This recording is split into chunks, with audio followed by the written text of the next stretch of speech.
12 क्या 12 खाद्य संसाधनों में सुधार, खाद्य संसाधनों में सुधार। देखिए 2-3 क्वेश्चन है, इनको समझते हैं। सूक्ष्म पोषक क्या है, इन्हें सूक्ष्म पोषक क्यों कहते हैं? सूक्ष्म पोषक क्या है, सूक्ष्म पोषक क्यों कहते हैं? देखिए पेड़ पौधों को भी पोषक तत्वों की आवश्यकता होती है। जो कम मात्रा में आवश्यक है उन्हें सूक्ष्म पोषक कहेंगे, और जो ज्यादा मात्रा में आवश्यक है उन्हें बृहद पोषक कहेंगे। ठीक ना? जो कम मात्रा में है, जरूरत पड़ेगी और पेड़ पौधों को, उनको क्या बोलेंगे? सूक्ष्म पोषक। और जो ज्यादा मात्रा में पड़ते हैं उनको बृहद पोषक। अब देखिए यहाँ तत्व भी कर सकते हैं। बृहद पोषक तत्व क्या है? देखिए सूक्ष्म पोषक तत्व आयरन क्या है? आयरन हो गया, मैग्नीज हो गया, बोरान हो गया, जिंक हो गया, कॉपर हो गया, और क्लोरीन को सूक्ष्म पोषक कहते हैं। किसके लिए? पेड़ पौधों के लिए। किसके लिए? पेड़ पौधों के लिए, यानी फसल उत्पादन करने के लिए। किसके लिए? फसल उत्पादन करने के लिए। यहाँ फसल के लिए बात कर रही है। तथा इन पोषकों की आवश्यकता कम मात्रा में होती है। कितने मात्रा में होती है? कम मात्रा में होती है। इसलिए इन्हें क्या करते हैं? सूक्ष्म पोषक। इसलिए इन्हें क्या कहेंगे? ठीक ना? अब देखिए बृहद पोषक क्या है? बृहद पोषक क्या है? इन्हें बृहद पोषक क्यों कहते हैं? तो nitrogen, phosphorus, potassium, calcium, magnesium एवं सल्फर बृहद पोषक कहलाते हैं। बृहद पोषक कहलाते हैं। इन पोषकों की अधिक मात्रा में आवश्यकता होती है, इसलिए इन्हें क्या कहेंगे? बृहद बृहद पोषक। ठीक। अब देखिए पौधे अपना पोषक कैसे प्राप्त करते हैं? पौधे अपना पोषक कैसे प्राप्त करते हैं? पौधे अपना पोषक मृदा, पौधे अपना पोषक कहाँ से प्राप्त करते हैं? मृदा, हवा से एवं पानी से प्राप्त करते हैं। आप लोगों देखे हैं, हम जब पढ़ाते थे तो जैसे मान लीजिए ये जड़ है, क्या है? यहीं से देख लीजिए थोड़ा सा, ये जड़ है, क्या है? ये जड़ है। और ऊपर क्या है? पत्तियां। ऊपर क्या है? पत्तियां है ना? ये पत्तियां हैं, क्या है? ये पत्तियां। और ऐसे पुष्प और बड़ा है कि नहीं है? जैसे मान लीजिए पौधा बड़ा है, ठीक ना? तो पेड़ पौधे जड़ से क्या लेते हैं? जाइलम पाया जाता है। जड़ों क्या पाया जाता है? जाइलम। जो जाइलम क्या करता है? पेड़ पौधे के जड़ों से, मतलब मृदा से, कहाँ से? मृदा से पोषक तत्व और जल खींच के पौधे के विभिन्न भागों तक पहुँचाता है। और जब पहुँच गया पेड़ पौधे के विभिन्न भाग तक, कौन पहुँचाएगा? जड़। कौन पहुँचाएगा? जड़। और पत्ती में भोजन बनता है, तो पत्तियां में क्या पाया जाता है? फ्लोएम। क्या पाया जाता है? फ्लोएम। और जो भोजन को पौधे के विभिन्न भागों तक पहुंचाया जाता है, इसको भोजन को, कहाँ को? तो पानी कौन पहुंचाता है? जाइलम। और भोजन कौन पहुंचाता है? फ्लोएम। पत्तियों में फ्लोएम पाया जाता है। तो देखिए यह बोल रहा है कि पौधे अपना पोषक कैसे प्राप्त करते हैं? पौधे अपना पोषक मृदा से। कहाँ से? मृदा यानी मिट्टी से। यहाँ पे एक मिट्टी में ढका रहेगा, ये पूरा मृदा में ढका रहेगा मिट्टी में, ठीक ना? हवा मतलब वायुमंडल से, खुला हुआ वायुमंडल से कार्बन डाइऑक्साइड गैस ले लेते हैं पेड़ पौधे। और पानी कहाँ से लेते हैं? जड़ से। कहाँ से? जड़ से।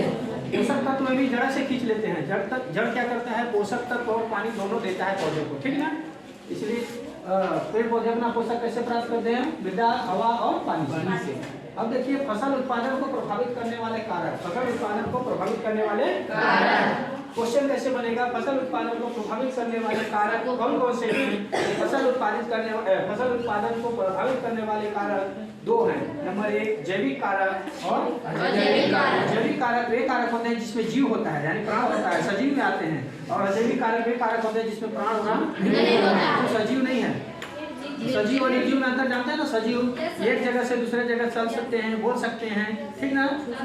दौड़ सकते हैं। लेकिन निर्जीव एक जगह से दूसरे जगह नहीं जा पाते हैं, वहीं रहते हैं, न उनमें आवाज रहता है न कुछ रहता है। पेड़ पौधों को छोड़कर पेड़ पौधे सजीव आते हैं लेकिन एक जगह स्थिर रहते हैं, देखे ना? अब देखिए रोग क्या है? रोग हो गया, कीट हो गया, नियमित और फसल उत्पादन में कमी कर देते हैं। क्या कर देते हैं? ये जीव से है। रोग क्या कर देते हैं? ये फसल उत्पादन में क्या कर देते हैं? कमी कर देते हैं। अब देखिए कुछ बैक्टीरिया जैसे राइजोबियम नामक बैक्टीरिया होता है जो कि दलहनी फसलों में पाया जाता है, जो कि नाइट्रोजन को स्थिरीकरण करके वायुमंडल की नाइट्रोजन को क्या बदल देता है? नाइट्रेट्स में बदल देते हैं, जिससे फसल उत्पादन में क्या हो जाती है? वृद्धि हो जाती है। तो ये है सजीव वाले कारक। कौन है? सजीव जैविक कारक। अब देखिए अजैविक कारक, इसमें सूखा मतलब अल्प वृष्टि, मतलब कम वर्षा हो। क्या हो? कम वर्षा। बाढ़ जानते हैं ना? बाढ़ अधिक वर्षा हो जाना। क्षारकता मतलब ज्यादा खाद का उपयोग कर देना। पाला मतलब जानते हैं ना? ठंड से पाला पड़ जाता है ना? और जो पतरा पड़ जाता है उसको ओला कहते हैं। क्या होते हैं? ओला। फसल उत्पादन में कमी कर देते हैं। और नंबर 2 उचित तापमान। वायु, सूर्य का प्रकाश आदि फसल को बढ़ा देते हैं। मतलब उचित तापमान मिलेगा, उचित वायु मिलेगा, उचित प्रकाश मिलेगा, तो पेड़ पौधों के जीवन यापन अच्छे से बीतेगा और अच्छा फसल देंगे, उत्पादन बढ़ जाएगा। अब देखिए ये एक अलग चीज है, कहीं कहीं देखिएगा एक होता है चारागाह, क्या बोलते हैं? गाह। और एक होता है चरागाह, एक होता है गाह।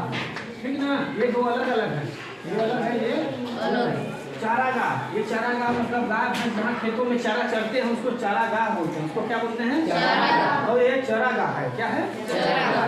चरागाह। चारागाह मतलब चारा मतलब घास, चारा मतलब घास, गाय भैंस बकरी भेड़ बकरी चारा चरती है ना, उसको चारागाह बोलते हैं। उस क्षेत्र के जो घास उगे रहते हैं उसको चरती है गाय भैंस भेड़ बकरी, उसको उस क्षेत्र को क्या बोलेंगे? चारागाह। लेकिन चरागाह क्या लिखा है? चरागाह। ये मधुमक्खियों का क्षेत्र है, मधुमक्खियों को घूमने का क्षेत्र है। देखिए चरागाह क्या है, उसे मधु, ये मधु उत्पादन से कैसे संबंधित है? देखिए मधुमक्खियों के चारागाह, मधुमक्खियों के चारागाह वे क्षेत्र कहलाते हैं जहाँ मधुमक्खियाँ फूलों से मकरंद एवं परागकण एकत्र करती हैं। आप देखे होंगे मधुमक्खियाँ परागण में भी सहायता करती हैं, वो अच्छा 10वीं में बताया जाएगा। अब देखिए चरागाह मतलब समझ में आ गया ना, जहाँ से मधुमक्खियाँ क्या करेंगी? मकरंद मतलब रस लाके अपने छत्ते में एकत्र करेंगी, तो ठीक है ना, ऐसे क्षेत्र को क्या बोलेंगे? चरागाह, ठीक ना। अब चरागाह का मधु उत्पादन से क्या संबंध है, मतलब उस क्षेत्र से क्या संबंध है? जैसे मान लो इस फार्म में मधुमक्खी पाल रहे हैं, तो उसके लिए कहीं ना कहीं फूल चाहिए, पुष्प चाहिए, पुष्प से ही उनको मधु मकरंद मिलता है, जिसको मधु या मकरंद बोलते हैं, ठीक ना, तो जरूरी है, ठीक ना। तो आसपास जब देखो गर्मी के दिनों में ज्यादा पुष्प खिलते हैं, छुईला उला जाते हैं पलाश या फिर तो उस समय क्या होता है, ज्यादातर मधुमक्खियाँ बिकती हैं, बिकती नहीं बिकती? हाँ देखिए मधु की गुणवत्ता एवं मात्रा, मधु की गुणवत्ता एवं मात्रा, मधुमक्खियों के चारागाह अर्थात उनके मधु एकत्र करने के लिए उपलब्ध फूलों पर निर्भर करता है, उपलब्ध फूलों पर भी निर्भर करता है। ज्यादा मात्रा में फूल मिलेगा तो ज्यादा मात्रा में मकरंद यानी छत्ते बनेंगे, जब ज्यादा छत्ते बनेंगे मतलब ज्यादा मिल रहा है तो उनके बच्चे भी जल्दी जल्दी होंगे कि नहीं होंगे? जो ज्यादा खाए पिएगा तो जल्दी नहीं बढ़ा जाएगा, तो फूलों पर निर्भर करती है। चरागाह की पर्याप्त उपलब्धता एवं पुष्पों की किस्में मधु के स्वाद में भी निर्धारित करती है। अच्छा पुष्प के जो अच्छे मिठास वाले रस वाले के यहाँ से लाएगी मधुमक्खी, तो उसके जो छत्ते में जो रस बनेगा, मधु बनेगा, वो कैसा रहेगा? अच्छे क्वालिटी का रहेगा, अच्छे स्वाद वाला रहेगा, देखिए ना, ठीक, कोई दिक्कत